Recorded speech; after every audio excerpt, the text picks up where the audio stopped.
warahmatullahi wabarakatuh. Waalaikumsalam warahmatullahi wabarakatuh. Bismillahirrahmanirrahim.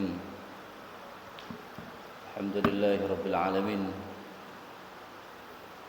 Wassalatu wassalamu ala asyrafil anbiya'i wal mursalin sayyidina wa habibina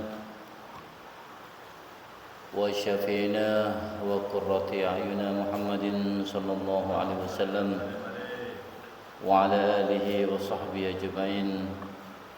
Wala haula wala quwwata illa billahil aliyyil azim. Subhanaka la ilma lana illa ma 'allamtana innaka antal alimul hakim. Rabbi shrah li sadri wa yassir li amri wa hlul 'uqdatam min lisani yafqahu qawli. Amma ba'd. Para hadirin Majlis Nurul Ukhuwah bagi Allah Subhanahu wa taala. Yang pertama, rasa hormat dan rasa ta'zim kami sampaikan kepada para alim ulama, para habaib, para masaih, para tokoh masyarakat. Kemudian kami hormati juga para pengurus Dewan Takmir Masjid Al-Ukhuwah. Alhamdulillah kegiatan ini aktif diikuti oleh Ketua Takmir, Pak Otong, kemudian seksi ibadah, ada seksi dokumentasi, dan juga para hadirin semua, Bapak, Ibu, adik-adik sekalian, para pengurus yang lain yang tidak bisa kami sebutkan namanya satu-satu tanpa mengurangi rasa hormat kami kepada para anda sekalian.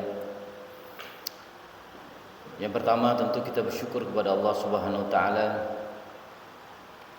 di malam yang cerah ini kita dipertemukan kembali dalam rangka kita melaksanakan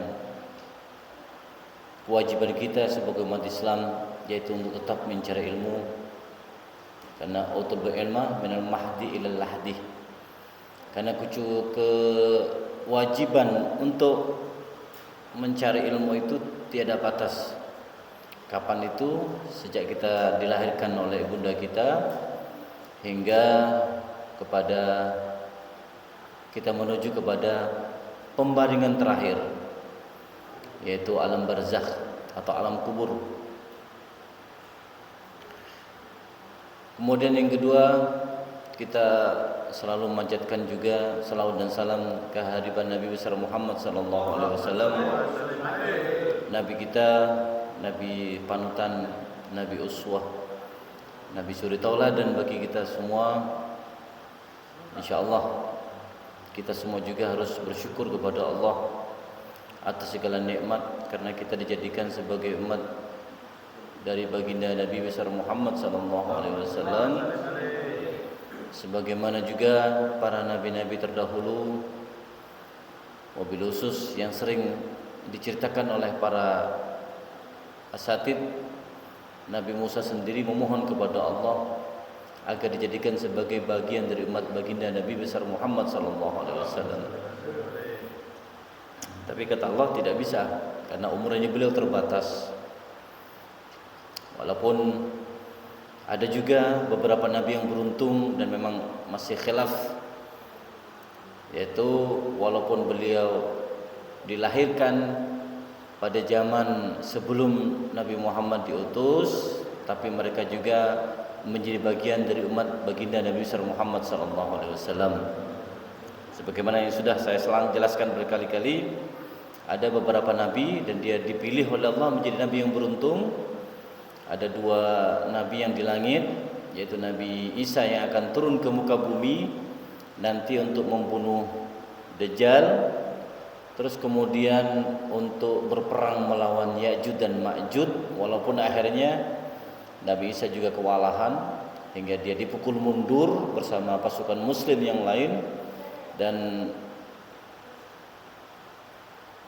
menyelamatkan diri di atas bukit Tur Sina, yaitu bukit tempat Nabi Musa bermunajat kepada Allah. Kemudian disitulah Allah Subhanahu wa taala menghancurkan kaum Ya'juj dan Ma'juj.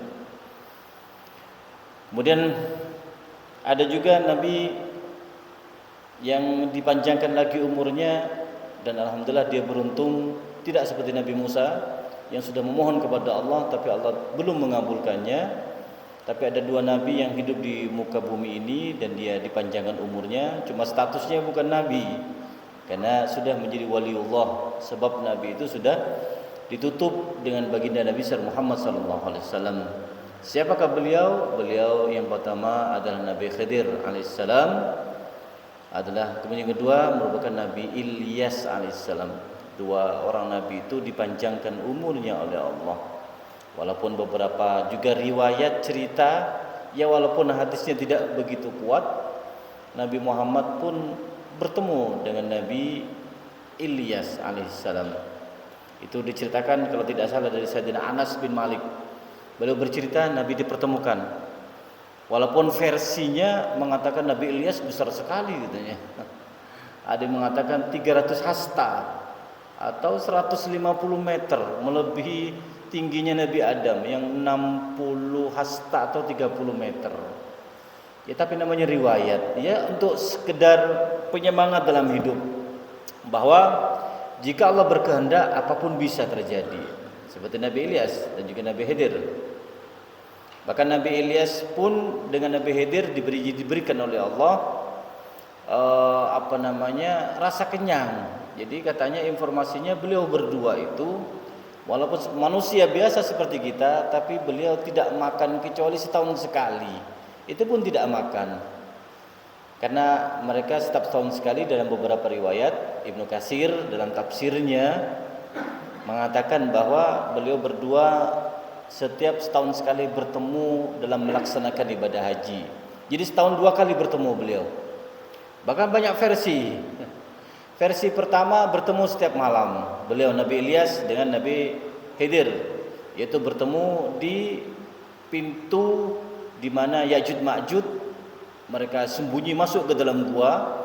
Kemudian oleh Raja Zulkarnain yang diabadikan oleh Allah dalam Al-Quran itu menutup pintu gua, sehingga yang menjaga adalah 2 di luar pintu. Itu informasinya yang saya baca, ada Nabi Ilyas dengan Nabi Khidir. Ada juga versi mengatakan Nabi Ilyas dengan Nabi Yahya bertemu setiap bulan Ramadan. Mereka bertemu di Masjid Palestina, di Masjid Aqsa. Dalam 1 bulan ketemu, ya mungkin tadarus dan lain sebagainya. Dan juga ada yang mengatakan mereka bertemu juga setahun sekali, yaitu ketika melaksanakan ibadah haji. Karena semua nabi, tidak ada satu nabi pun pasti semuanya melaksanakan ibadah haji tanpa terkecuali. Maka untuk Nabi Khidir dengan Nabi Ilyas dipertemukan, kemudian mereka tawaf semuanya bareng-bareng melaksanakan ibadah haji dari Tarwiyah, Arafah, kemudian mabit nginep di Musdalifah, kemudian besoknya ke Mina nginep di Mina, besoknya adalah jumrah Aqabah, lempar jumrah Aqabah, kemudian mabit nginep lagi di Mina, besoknya lempar ula wusta Aqabah. Ya, itu mereka seperti itu. Selesai mereka saling potong rambut katanya. Jadi satu sama lain saya potong rambut. Terus ada versi juga mengatakan setelah itu mereka semuanya minum air zam-zam. Satu kali, pokoknya sekali minum air zam-zam itu menjadikan mereka berdua, beliau berdua tidak akan pernah merasakan haus hingga setahun berikutnya. Jadi mereka berdua tidak makan kecuali air zam-zam yang setahun sekali itu. Bisa, ya bisa kalau Allah sudah berkehendak.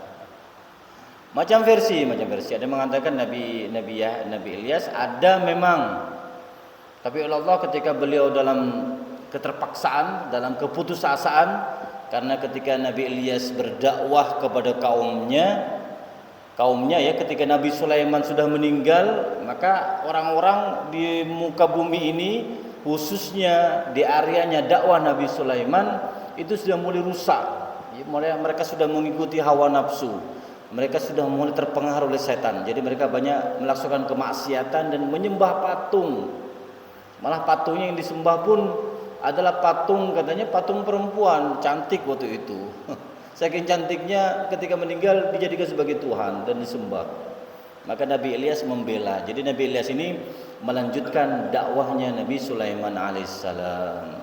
Jadi ketika meninggal, maka Nabi Ilyas yang melanjutkan, menyampaikan mengingatkan kembali kepada mereka bahwa kamu itu dulu, bebuyut kamu atau ya sesepuh kamu, orang tua kalian itu dulu orang yang beriman kepada Allah.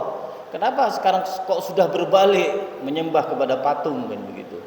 Namun namanya orang ngajak pasti ketika sudah mengajak kepada kebenaran pasti akan banyak yang menentang. Itu sudah hukum alam. Jadi bukan hanya dulu, sekarang pun pasti begitu. Ketika kita ngajak menasihati hal yang baik, menasihati kepada kebenaran, jangan begini, jangan begitu, ini salah, itu pasti ada yang tidak suka dengan kita. Itu pasti, itu sudah hukum alam begitu. Pada Nabi Ilyas juga diberikan oleh Allah mukjizat bisa mendatangkan hujan, kan begitu. Mukjizat kalau tidak salah apa bisa api, memadamkan api itu gimana saya lupa. Tapi yang jelas ketika Nabi Ilyas di tengah keputusasaannya, kemudian beliau sudah gak kuat ya, namanya manusia ada batasnya. Kemudian Nabi Ilyas pun memohon kepada Allah, ya Allah cabut aja nyawaku. Tapi Allah tidak dicabut oleh Allah, tetap dipanjangkan umurnya. Versi yang lain mengatakan Nabi Ilyas diberikan sayap oleh Allah sat gitu ya, nempel, maka beliau bisa naik turun katanya. Enggak tahu ini apa cerita Israiliyat, tapi disampaikan di Ibnu Katsir dalam keterangannya, walaupun Ibnu Katsir juga menyampaikan ini ada cerita gitu loh. Walaupun beliau dalam tafsirnya tidak membenarkan, tapi beliau meriwayatkan ada cerita yang begini gitu loh. Walaupun beliau tidak membenarkan, karena kalau memang tidak kuat dalilnya baik dari Al-Qur'an maupun hadis, kita memang repot untuk membenarkan. Tapi ya begitu cerita, kita pikir pun tidak apa-apalah untuk menguatkan iman kita. Sebagaimana Nabi Ilyas diberikan oleh Allah sayap, katanya bisa terbang, naik, turun. Jadi bisa beliau ini manusia tapi kayak malaikat, karena bisa naik ke langit, bisa turun ke bumi. Kalau naik ke langit ya sudah sejajar. Mungkin bisa lebih baik daripada malaikat karena lebih sempurna. Manusia akan lebih sempurna dari malaikat karena manusia mempunyai dua unsur, yaitu akal dan nafsu. Makanya ketika manusia mampu beribadah taat kepada Allah Subhanahu wa taala, maka dia akan ngalahin keimanannya malaikat. Kalau malaikat pantas tidak bermaksiat karena tidak ada jiwa berontak. Dia tidak punya hawa nafsu untuk memberontak kepada Allah atau membangkang atas perintah dan larangan Allah Subhanahu wa taala. Ya, baik para hadirin bagi Allah Subhanahu wa taala, hal-hal seperti itu tetap banyak. Kadang-kadang kita juga tidak bisa melihat ya, tidak bisa suudzon. Kadang-kadang ada beberapa orang yang menurut kita istilahnya orangnya kayak apa, kalau istilahnya kayak majdub begitu ya. Kata guru saya ada namanya wali malamatiyah. Mungkin pernah dengar ya? Ada wali namanya walinya namanya wali, bukan nama orangnya. Dia dijuluki sebagai wali malamatiyah. Adalah seorang wali, dia secara kodrat kemanusiaan beda. Dia tidak menunjukkan kewaliannya padahal dia dekat dengan Allah Subhanahu wa taala. Doanya dikabulkan oleh Allah. Tapi dia tampilannya ibaratnya kayak majdub begitu ya. Tapi walaupun majdub, tetap secara syariat dia jalan. Dan ini terjadi pada zaman wali, pada zaman ulama Malik bin Dinar. Mungkin sudah biasa kita semua mendengar ada seorang ulama namanya Malik bin Dinar, ulama yang sufi, ulama yang tasawuf. Suatu ketika malam-malam Malik bin Dinar datang ke masjid karena waktu itu kan siang harinya, karena sudah lama enggak hujan, jadi panas. Kebutuhan juga petani, kebutuhan air hujan sangat butuh ya, sangat banyak keinginannya supaya cepat turun hujan agar pertanian tidak mati, kemudian tanaman juga bisa hidup dengan subur. Maka di saat mereka sudah sholat istisqa, tetap tidak ada petunjuk apa-apa, tetap tidak ada tanda-tanda bakaran hujan karena masih cerah, dan itu dialami lama sekali. Akhirnya satu ketika Malik bin Dinar ini datang ke masjid malam-malam, pengen tahajud, ya pengen banyak berdoa. Tidak tahunya ada laki-laki hitam. Laki-laki hitam itu budak, ya waktu itu memang masih ada perbudakan saat itu. Dia datang ke masjid dan sholat. Dia tidak tahu ketika budak itu datang, orang hitam itu masuk ke masjid, noleh-noleh dia ke kanan ke kiri, Kemudian mungkin memang kebetulan tidak kelihatan karena Malik bin Dinar duduknya agak mojok, jadi tidak nampak. Akhirnya dia sholat. Setelah sholat kemudian dia angkat tangannya dan berdoa kepada Allah Subhanahu Wa Taala. Ya Allah, katanya orang itu, ya Allah, tolong, apakah engkau tidak sayang dengan umatmu? Mereka kemarin sudah sholat istisqa, katanya. Sudah sholat istisqa, namun kok belum ada tanda-tanda engkau menurunkan hujan. Ya Allah, kasihani mereka. Mereka butuh air, mereka butuh hujan supaya tanaman-tanaman bisa bertumbuh dengan baik, dengan subur. Maka ya Allah, turunkan hujan, kasihani dia, katanya.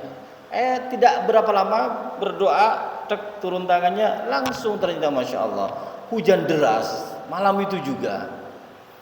Akhirnya Malik bin Dinar penasaran, siapa ini orang ini gitu loh. Akhirnya Malik bin Dinar karena tahu dari awal si budak tersebut tidak ingin ketahuan tentang ibadah atau dekatnya kewaliannya dengan Allah, maka setelah itu menoleh kanan kiri, tidak ada orang, balik dia. Tapi Malik bin Dinar ngikuti di belakang.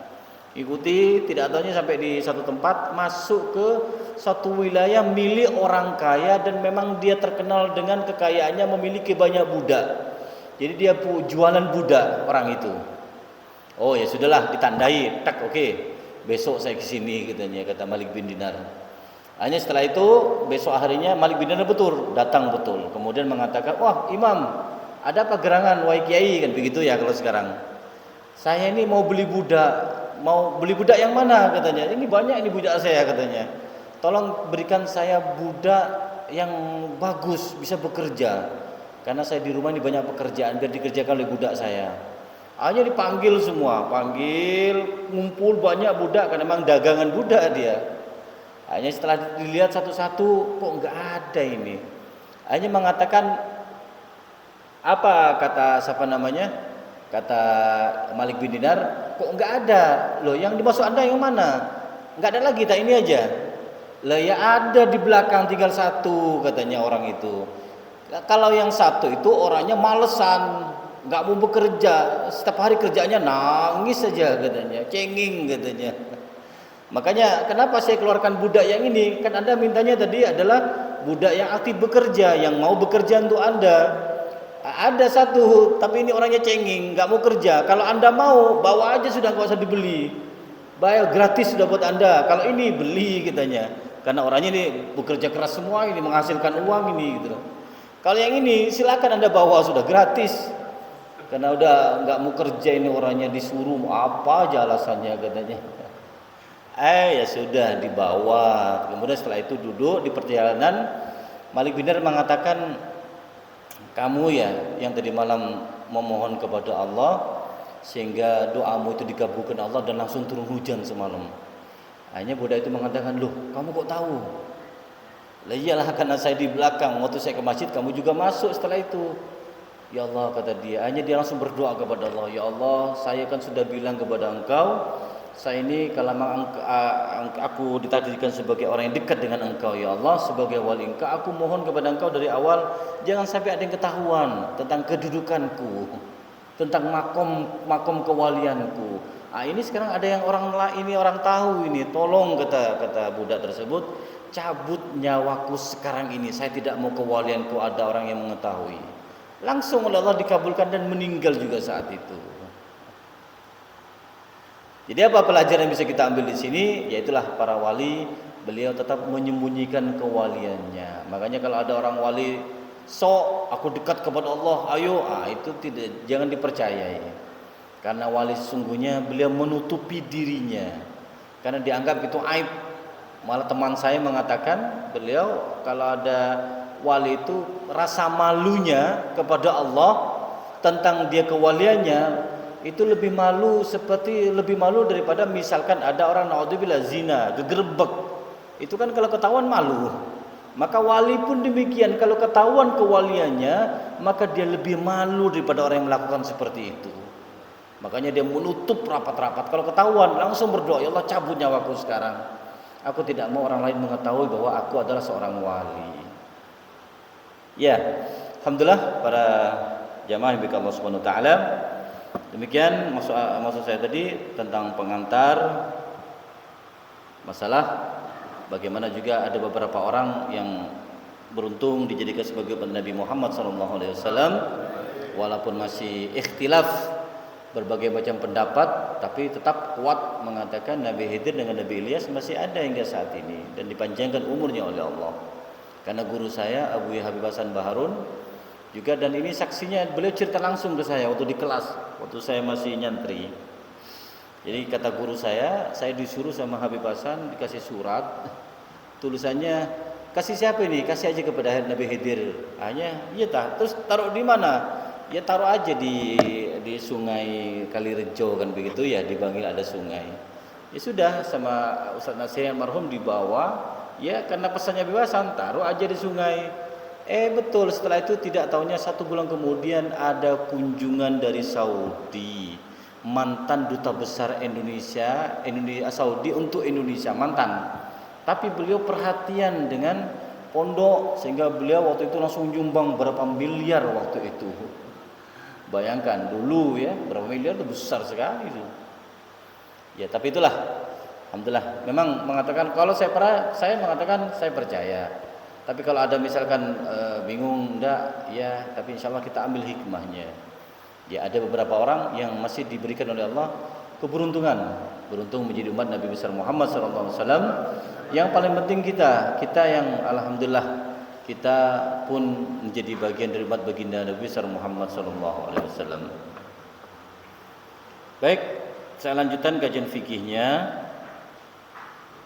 Kemarin kita sudah bahas banyak hal ya, tentang masalah solat, bagaimana praktek dari solat sehingga sampai assalam, salam pertama kemana, salam kedua kemana, sudah saya sampaikan sebelumnya. Maka untuk sekarang ini adalah hal yang dilakukan di luar solat dan bagaimana dalilnya. Sama dengan zikir, dalil zikir setelah solat. Apakah ada? Karena memang ada beberapa kalangan madhab yang berpendapat ya setelah sholat diam semua mereka. Ya mereka wiridnya sendiri-sendiri. Kalau kita kenapa zikir berjamaah? Ya karena kita punya dalil. Nah, baru kita bahas sekarang. Apakah ada dalil zikir setelah sholat? Maka dijawab oleh Al-Imam Nawawi menyebutkan dalam kitab Al-Adhkar, kana Rasulullah sallallahu alaihi wasallam idan sarafa min salatihi istaghfara salasan. Nabi, kata Imam Nawawi dalam kitab Al-Adhkar, beliau mengatakan bahwa Nabi Muhammad SAW ketika selesai melaksanakan ibadah salat, maka Nabi itu membaca astaghfirullahaladzim 30, membaca astaghfirullahaladzim 3 kali, astaghfirullahaladzim, astaghfirullahaladzim, astaghfirullahaladzim. Terus kemudian ada yang mengatakan bagaimana istighfar Nabi, ada yang mengatakan astaghfirullah, astaghfirullah, astaghfirullah. Terus begitu 3 kali. Terus kemudian Nabi pun setelah itu baru beliau melanjutkan Allahumma antas salam wa minkas salam tabarakta ya dzal jalali wal ikram. Ini adalah doa yang bacaan yang dibaca oleh Nabi Muhammad SAW. Dan beruntung alhamdulillah kita semua di sini mengikuti sunnah Nabi dan membaca doa itu. Astagfirullahaladzim, astagfirullah, astagfirullah. Kemudian mengajarkan Allahumma antas salam wa minkas salam tabarakta ya dzal jalali wal ikram. Apa artinya? Ya Allah, engkaulah maha keselamatan, darimu keselamatan, maha berkah, wahai pemilik kemuliaan dan keagungan. Oke.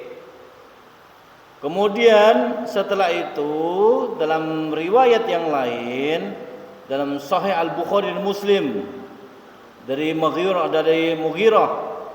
beliau menyampaikan sesungguhnya Rasulullah SAW kalau sudah selesai melaksanakan ibadah solat, maka Nabi setelah itu mengatakan la ilaha illallah wahdahu la syarikalah lahul mulku wa lahul hamdu wa huwa ala kulli syai'in qadir. Allahumma la mani'a lima a'taita wa la mu'tiya lima mana'ta wa la yanfa'u dzal jadd minkal jadd. Ini sama alhamdulillah yang kita baca. Berarti yang kita baca adalah mengikuti tradisi atau sunnah Nabi besar Muhammad sallallahu alaihi wasallam. Itu yang dibaca oleh Nabi. Kemudian berikutnya setelah itu, setelah ada lagi riwayat yang lain dari Sahih Muslim dari Abdullah, beliau mengatakan sallallahu setelah salat ya, yaqulu dubura kulli shalah hina yusallim. Jadi ketika sudah selesai, ketika Nabi sudah mengucapkan assalamualaikum warahmatullah, assalamualaikum warahmatullah, maka Nabi mengatakan la ilaha illallah wahdahu la syarikalah lahul mulku wa lahul hamdu wa huwa ala kulli syai'in qadir la haula wa la quwwata illa billah la ilaha illallah wa la na'budu illa iyyah lahun ni'mah wa lahul fadl wa lahus sana al hasan la ilaha illallah mukhlishina lahuddin walau karihal kafirun. Nabi juga membaca seperti itu. Monggo di mana yang kita dibaca atau yang sudah kita hafal ya monggo kita baca. Kalau ini kayaknya ya tidak biasa kita baca, tapi monggo kalau mau dihafalkan dan kita sandingkan dengan zikir-zikir yang lain. Dan kemudian disampaikan lagi Muhammad sallallahu alaihi wasallam, ya Rasulullah itu ya setelah itu beliau mengatakan seperti ini. Ini diceritakan dalam kitab Sahih Bukhari dan Muslim dari Abu Hurairah. Sungguhnya ada orang-orang fakir dari kalangan muhajirin datang kepada Rasulullah. Orang muhajirin berarti orang Mekah yang hijrah ke Madinah. Kemudian mereka berkata, orang-orang yang kaya naik ke tingkatan yang tinggi dan kenikmatan yang abadi. Mereka sholat seperti kami sholat. Mereka berpuasa seperti kami berpuasa. Mereka memiliki kelebihan harta. Mereka bisa melaksanakan ibadah haji, umroh, berjihad dan bersedekah. Jadi maksudnya waktu itu ada orang tidak mampu, ya orang miskin dari golongan muhajirin datang ke Rasulullah, minder. Beliau mengatakan, ya Rasulullah, enak ya jadi orang kaya, gitu maksudnya tadi. Enak ya, kenapa? Orang kaya bisa haji, mereka juga puasa seperti kita, mereka punya kelebihan, bisa bersedekah, bisa umroh, bisa berperang, nyumbang untuk kemaslahatan umat muslim dan sebagainya. Nah ini bagaimana Rasulullah? Minder dia. Maka diajari oleh Nabi Muhammad SAW, maukah kamu, kata Nabi, aku ajarkan sesuatu yang membuat kamu mendapatkan apa yang diperoleh orang-orang sebelum kamu, dan kamu dapat mendahului orang-orang setelah kamu, dan tidak ada seorang pun yang lebih baik daripada kamu selain orang yang melakukan amal seperti yang kamu lakukan. Mereka menjawab, ya wahai Rasulullah, ajari kami. Maka Rasulullah mengatakan, kamu bertasbih, bertahmid dan bertakbir setiap selesai sholat, yaitu sebanyak 33 kali. Maksudnya apa? Baca subhanallah, subhanallah, subhanallah, subhanallah sampai 33 kali. Setelah itu baca alhamdulillah, alhamdulillah, alhamdulillah, alhamdulillah, alhamdulillah 33 kali. Setelah itu baru Allahu akbar, Allahu akbar, Allahu akbar, Allahu akbar sebanyak 33 kali. Maka kalau kita melakukannya, kita diberikan oleh Allah satu pahala yang sangat besar, melebihi pahala orang kaya yang sudah berperang, bersedekah, berhaji, berumroh. Ya, dan ini kita bisa baca, bisa besar pahalanya, melebihi mereka. Ya, dan ini menunjukkan bahwa setiap sholat Nabi tetap membaca zikir seperti itu. Ya, terus kemudian Nabi juga mengatakan, ya, dari ini sama juga dari kitab Sahih Muslim dari Ka'ab bin Ujrah, bahwa Rasulullah SAW bersabda, yaitu mu'aqqibatun la yakhibu qailuhunna aw fa'iluhunna dubra kulli shalah maktuba salasan wa salasina tasbiha wa salasan wa salasina tahmida wa arba'an wa salasina takbira. Jadi Nabi mengatakan kalimat-kalimat orang yang mengucapkan dan mengamalkannya tidak akan sia-sia. Jadi bacaan ini kalau dibaca maka pasti akan diterima oleh Allah Subhanahu wa taala. Itu apa yang tidak sia-sia? yaitu selesai salat wajib membaca kalimat tasbih subhanallah subhanallah subhanallah 33 kali, kemudian tahmid 33 kali alhamdulillah alhamdulillah, dan takbir. Di sini beda. Di sini ditambah 1, biasanya 33, tapi ada riwayat yang lain mengatakan untuk takbirnya yaitu dibaca sebanyak 34 kali. Jadi 33, 34, jadi pas 100 begitu. Terus kemudian dalam riwayat yang lain, man sabbaha fi duburi kulli shalah salasan wa salasina wa hamidallahu salasan wa salasina wa kabbarallahu salasan wa salasina wa qala tamam mi'ah la ilaha illallah wahdahu la syarika lah lahul mulku wa lahul hamdu wa huwa ala kulli syai'in qadir ghufirat khotayahu wa in kanat misla zabadil bahr.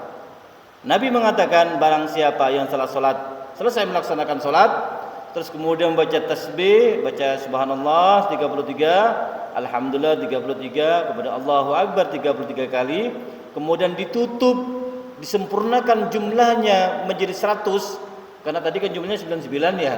Maka yang satu ini menutup dengan bacaan la ilaha illallah wa la syarikalah lahul mulku wa lahul hamdu wa huwa ala kulli syai'in qadir. Berarti kan jumlahnya sudah 100 sama ini tadi. 9 tambah 1 tadi ya.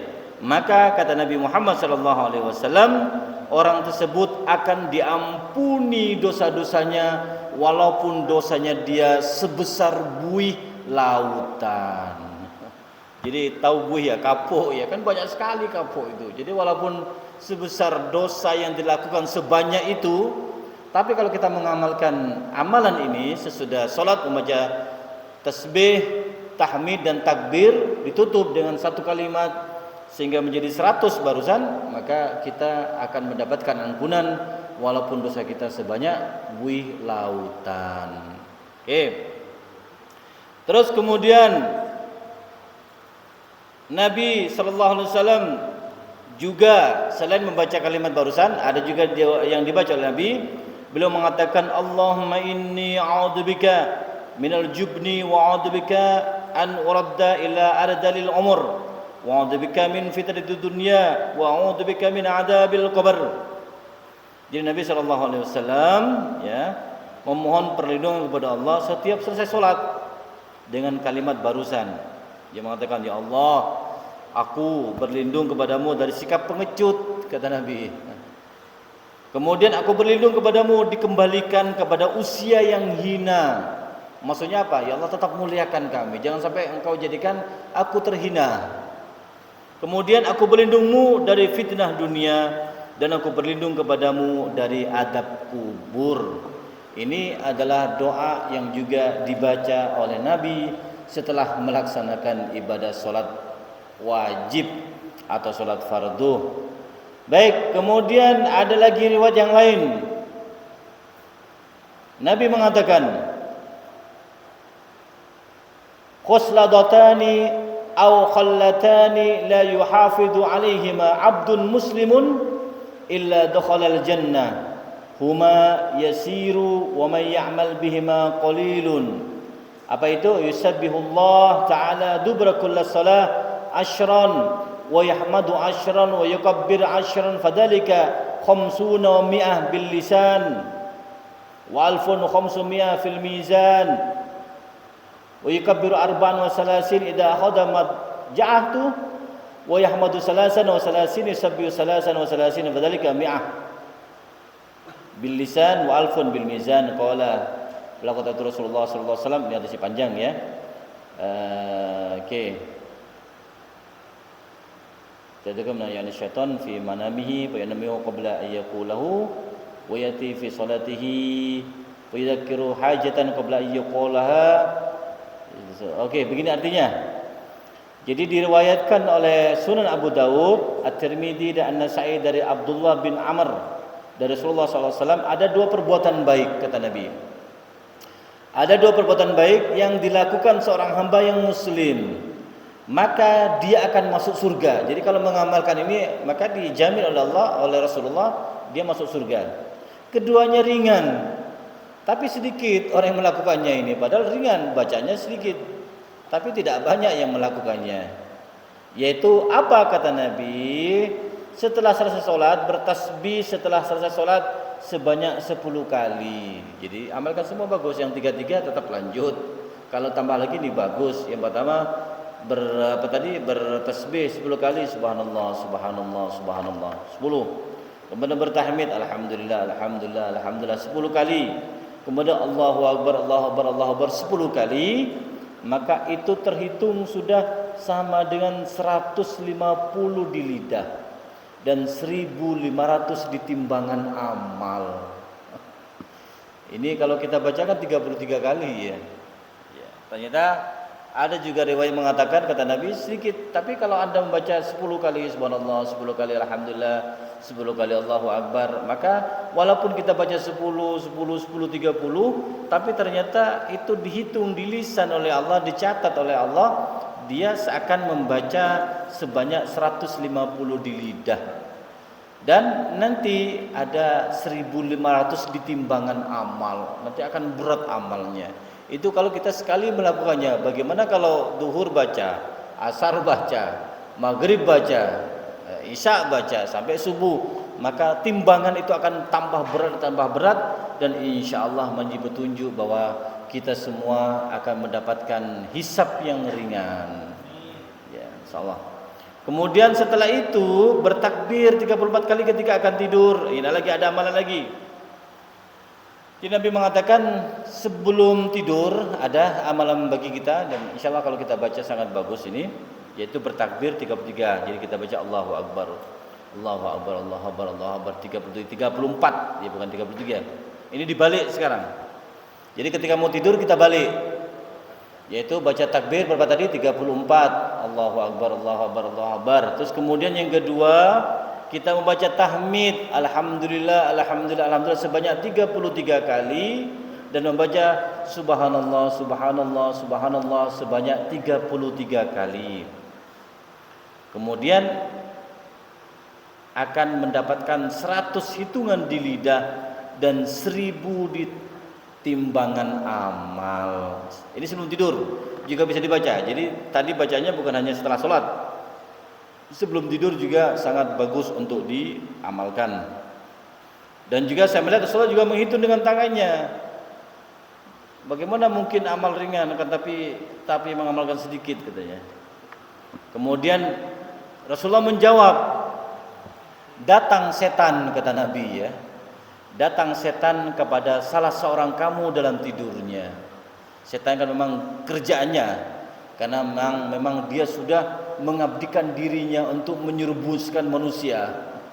Karena dia tahu setan tidak ada ampunannya. Setan sudah kuat, dia pasti akan masuk neraka, tapi dia tidak mau sendirian. Jangan hanya aku kata setan, aku juga butuh teman manusia. Makanya setiap hari goda kita, enggak usah jauh-jauh. Kita saja yang sholat, saya aja kalau misalkan jadi imam sering diingatkan apa, jadi saya kadang-kadang membuat lupa. Sering begitu, karena setan selalu muncul, apalagi orang ketika melaksanakan amal ibadah itu pasti itu sudah. Ini dalam ibadah, karena tidak terima dia kalau kita melaksanakan ibadah. Dia tidak mau kita taat kepada Allah Subhanahu wa taala. Maka apapun pasti akan dibuat kita ini harus lalai. Ya, terus katanya setelah itu lalu membuatnya tertidur. Sebelum ia sempat membaca doa ini, setan juga datang ke sholat. Setan itu mengingatkan hajatnya sebelumnya sempat mengucapkan doa ini. Ya tahu ini, maksudnya Tuhan, setan ini kan tahu ini besar amalnya. Maka caranya bagaimana? Karena dia tahu kalau membaca doa ini tadi bahaya, pahalanya besar di sisi Allah di timbangan, maka si orang itu dibuat ngantuk, dia tidur duluan sebelum baca zikir. Atau ketika sholat dia dibuat lupa, selesai sholat sudah ingat yang lain, dia hanya lupa membaca kalimat barusan. Kenapa? Ya karena dia tidak mau kalau kita baca amal kita besar, ringan di lidah, ringan di lisan ketika berzikir, tapi berat di timbangan Allah Subhanahu wa taala. Maka kita akan digoda juga oleh setan. Ya. Terus kemudian disampaikan kembali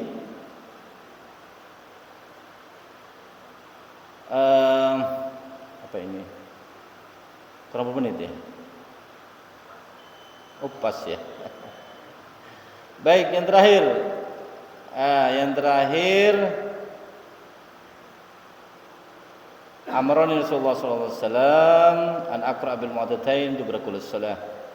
Bil mu'addatat bagi ayaqra qul huwallahu ahad wa qul a'udzu bil falaq wa qul a'udzu bin nas. Jadi Nabi mengatakan, dari Uqbah bin Amr mengatakan Rasulullah sallallahu alaihi wasallam memerintahkan saya untuk membaca al-mu'awwidhatain, al-falaq dan an-nas setiap selesai salat. Dalam riwayat al-mu'awwidhat selayaknya membaca al-ikhlas, al-falaq dan an-nas. Jadi juga dianjurkan membaca al-ikhlas, al-falaq dengan an-nas.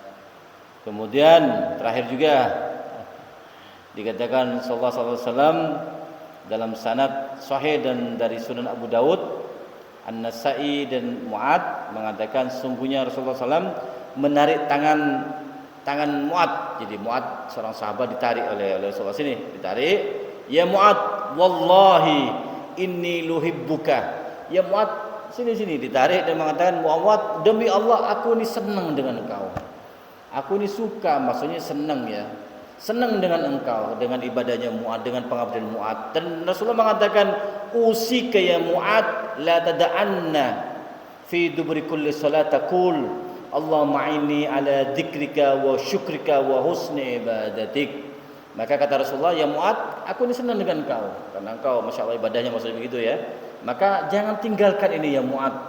Baca setiap selesai salat, Allahumma inni ala dzikrika wa syukrika wa husni ibadatik. Ya alhamdulillah. Baik, demikian yang bisa kami sampaikan para jemaah yang berkah Allah Subhanahu wa taala. Maka doa-doa yang kita baca semua itu semua ada landasannya dan semua itu sudah ada dalilnya. Maka tetap kita lanjutkan, kita istiqomahkan walaupun ada beberapa versi, beberapa dari luar kalangan kita mengatakan ini bid'ah lah, ini itulah. Tetap kita tidak usah mengikuti, kita laksanakan yang ini karena ini sudah jelas dalilnya, sudah kuat. Sebagaimana juga kita tidak akan melakukannya kecuali pasti ada landasan dari Rasulullah sallallahu alaihi wasallam. Maka oleh sebab itu kita mohon kepada Allah semoga kita diberikan kesehatan, panjang umur, penuh berkah, bermanfaat bagi yang lain, bagi umat Nabi Muhammad